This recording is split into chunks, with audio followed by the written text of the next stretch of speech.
Manhã Bandeirantes. 9h18, estamos de volta aqui pela Melhor. E o assunto agora é reforma tributária. Hoje nós estamos recebendo aqui uma liderança muito importante nessa discussão, né? Que é o presidente do Sindicato dos Funcionários do Fisco do Estado de Goiás, o Paulo Sérgio Carmo, que já está conosco. Paulo Sérgio, bom dia. Bom dia, Fred, bom dia, Fernanda, bom dia, mesa, bom dia aos ouvintes da Rádio Bandeirantes.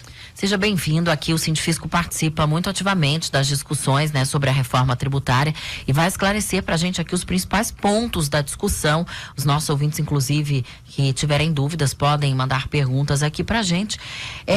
Para começar, Paulo Sérgio, uma questão bem didática. Muita gente não sabe o que o auditor fiscal faz. Em que questões ele atua e de que forma o trabalho de vocês repercute na sociedade? Tá. O auditor fiscal, ele tem como papel constitucional, né, e institucional a verificação do cumprimento da legislação tributária pelo contribuinte. Regra geral, basicamente é isso. Então, é a autoridade, o agente do Estado, né, que recebe a incumbência, né, o encargo legal de avançar no sigilo, na intimidade do contribuinte para verificar o cumprimento da legislação tributária. Então, a regra é o sigilo e a intimidade da pessoa, do contribuinte, né? E o auditor fiscal é quem recebe essa autoridade, esse poder de avançar no sigilo do contribuinte e verificar se ele está cumprindo as suas obrigações tributárias, né? Isso é só o auditor fiscal que tem essa prerrogativa constitucional de verificar o cumprimento da legislação tributária pelo contribuinte. Então, a Constituição Federal, no seu artigo 37, inciso 22, estabelece que os servidores das administrações tributárias, o auditor fiscal, ele é essencial no seu trabalho ao funcionamento do próprio Estado.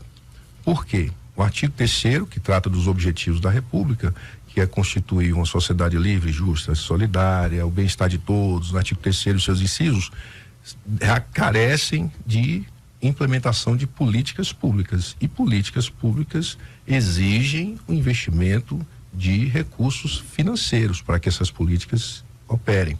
Então, se você quer estabelecer o desenvolvimento regional, se você quer estabelecer o desenvolvimento social, se você quer estabelecer a igualdade entre os munícipes, entre os membros dessa nação, há que se implementar políticas públicas e essas políticas necessitam de recursos financeiros, né, de recursos tributários, e o auditor fiscal é quem garante o cumprimento da legislação e garante o pagamento dos tributos. Presidente, qual que é a posição do sindicato com relação a essa reforma tributária? Alguns pontos chegaram inclusive a ser questionados pelo próprio governador Ronaldo Caiado.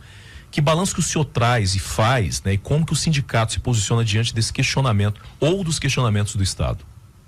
Nós na etapa de discussão da emenda constitucional no ano passado, que foi a PEC 45, né? Que foi aprovada e promulgada no final de 2023, que é a emenda constitucional 132, houve um debate muito forte, principalmente por parte dos governadores, em função sobre a discussão sobre a autonomia dos entes, né, dos estados e dos municípios, na medida em que o novo modelo ele entre aspas uma certa federalização da gestão do tributo, da tributação no país. Então, essa autonomia, ou seja, a competência para legislar sobre os impostos, né, os tributos de sua competência, isso de certa forma foi relativizado, né? Agora os estados, os governadores, eles não têm 100% dessa autonomia para atuar na política tributária, definir, atrair investimentos, definir isenções, né? De maneira a produzir, a promover o desenvolvimento regional. Se nós formos observar, de 95, entre 95 e 2000 para cá, houve um desenvolvimento muito forte do estado de Goiás, né? Se nós formos olhar o estado de Goiás há 20, 30 anos atrás, e olharmos o estado de Goiás hoje, ele é um estado que se desenvolveu, que cresceu muito em função da política tributária adotada pelo governo, né?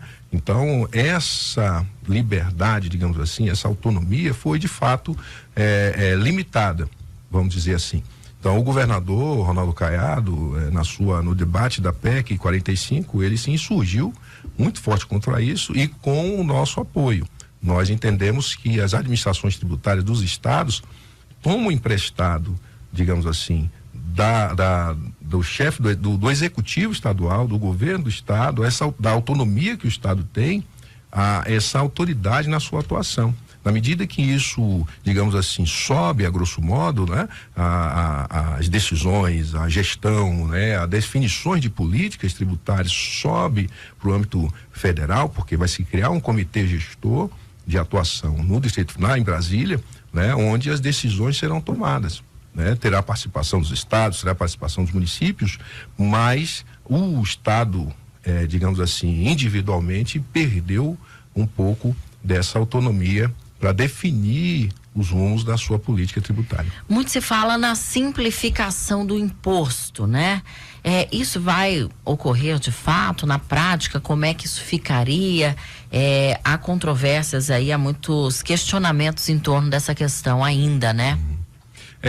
Assim, é preciso deixar claro que há necessidade de se reformar o sistema tributário brasileiro, né? Por um aspecto, pela complexidade dele, é difícil inclusive para nós que atuamos, que somos operadores do sistema tributário. É difícil para nós, cada estado legisla, cada estado estabelece a sua própria norma, define suas próprias legislações, né, infralegais, né, a regulamentação, toda essa parte, cada estado faz. Então, o que acontece? Um contribuinte que atua em nível nacional, né, um contribuinte de Goiás que fornece para o Brasil inteiro, ele tem que se adequar a 27 legislações, né? Você tem uma regra geral, mas tem uma série de nuances e detalhes que cada estado estabelece de acordo com a sua vocação local e a sua necessidade local. Então, essa necessidade de simplificação, no aspecto da simplificação, é importante. Vai simplificar? Vai até certo ponto, porque você tem lá, hoje você vai pegar o PIS, ECOFINS, o ICMS e o ISS e você vai unificar isso e vai estabelecer 2 tributos, né? A contribuição sobre bens e serviços de âmbito federal e o imposto sobre bens e serviços de âmbito estadual e municipal. Então você vai trabalhar com basicamente 2 impostos, mais o imposto seletivo, que é o imposto chamado imposto do pecado, né? O imposto que tem como essência tributar aquilo que não é essencial, aquilo que é danoso ao meio ambiente, aquilo que é danoso à saúde. Então é o imposto que tem uma alíquota mais elevada. Agora, se nós formos falar da reforma tributária ideal e necessária, que seria o quê? O consumo, ele não enxerga a individualidade da pessoa, do contribuinte, do consumidor. Então, o consumo, nós aqui pagamos a mesma carga tributária por aquilo que consumimos. E não leva em consideração a capacidade econômica de quem está consumindo, né? Quem faz isso e quem tem esse papel é o imposto sobre a patrimônio e renda. Ele leva em conta a capacidade econômica do contribuinte, né? Então, o consumo, ele acaba penalizando as pessoas que não levam em conta as diferenças, não levam em conta as pessoas de baixa renda. Essa reforma tenta atender nesse aspecto, na medida em que você vai devolver parte do imposto pago naquela operação, naquele serviço, naquilo que ele está consumindo, em função da condição da pessoa. Aqueles que estão no CAD único, aqueles que ganham até meio salário mínimo, terão direito a receber de volta parte da carga tributária que ele assumiu naquele consumo, naquele bem, né? Isso é uma maneira de se tentar, pelo consumo, estabelecer uma certa justiça. Quem ganha mais vai pagar mais. Em tese, sim. Em tese. Pela devolução de parte daquilo que foi pago.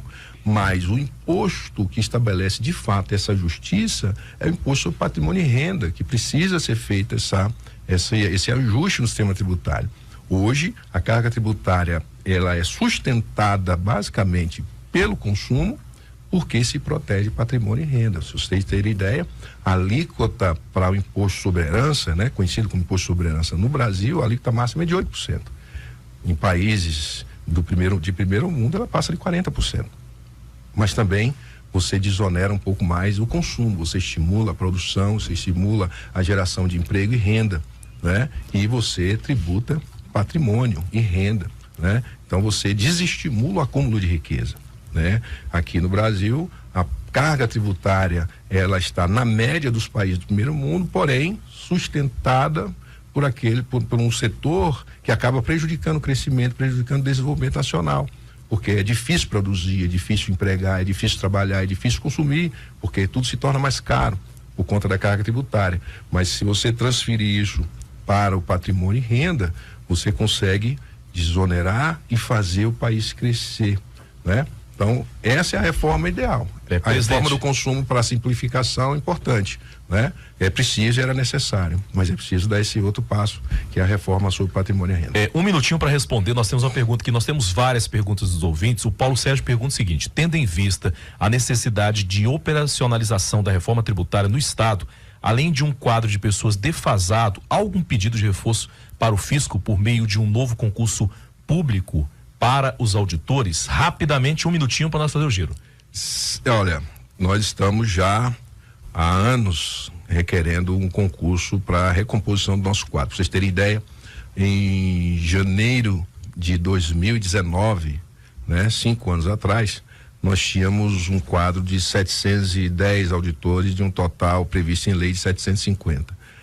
Foi feito um concurso em 2018 para em torno de 120, levaram 4 anos para chamar, só vieram 50. Na época nós tínhamos em torno de 30 vagas no quadro. Hoje nós temos 200 vagas, tendo tomado posse em torno de 50 nos últimos 2 anos. Então nós estamos e comparado a 15 anos atrás, nós temos metade do efetivo. Então nós estamos quase que gritando por concurso, porque é uma área estratégica do Estado, né? A atuação do auditor fiscal traz retorno no combate à sonegação. Nós diminuímos a evasão fiscal, a evasão de tributária, né? Com o nosso trabalho de fiscalização, de monitoramento, de orientação, de julgamento, né? Então é um quadro de servidores, é um quadro do Estado que precisa ser composto urgentemente, principalmente nesse cenário de reforma tributária. Então nós estamos aguardando algumas decisões do governo para que essa recomposição seja feita brevemente.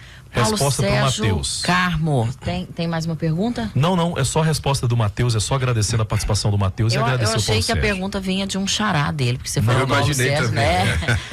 Obrigada, viu, Paulo? Até a próxima. Obrigada pelas explicações, pelos esclarimentos. Seja sempre bem-vindo aqui no Manhã Bandeirantes. Estamos aqui à disposição, os auditores do Estado de Goiás estão prontos a servir e atender a sociedade goiana, e o Sindifisco, na sua representação classista, para trazer o conhecimento e alinhar aí o entendimento sobre esse tema intrincado que é o sistema tributário.